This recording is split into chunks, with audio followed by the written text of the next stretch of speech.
ఇప్పటిదాకా బలహీనతగా ఆలోచించొద్దని చెప్పిన వివేకానంద ఇప్పుడు ఏం చెప్తున్నానంటే, మరి విరుగుడేంటి? రోగంకు విరుగుడు మందు, హైకినై ఔషధం, ఆకలికి విరుగుడు భోజనం, దాహానికి విరుగుడు నీళ్లు. అట్లనే నీ బలహీనతకు, బాధలకు విరుగుడు ఏంటంటే బలం పెంచుకోవడం. ఆత్మ బలం పెంచుకోవాల. లోపట తాకత్, ఏ తాకత్ లోపట ఉన్నా ఆత్మ బలం పెంచుకోవాలా. బలహీనతను చింతించడం కాదు, తమలోనే అంతర్గతంగా ఉన్న శక్తి గురించి జనులందరికీ ప్రబోధించండి. ఇప్పుడు నేను చేస్తున్న పని అదే.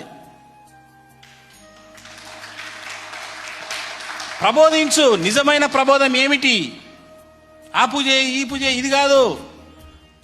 నీలోనే అప్రతిహతమైన శక్తి ఉన్నది. Please activate. ఎట్లా యాక్టివేట్ చేయాలో కూడా నేర్పుతున్నా నేనే.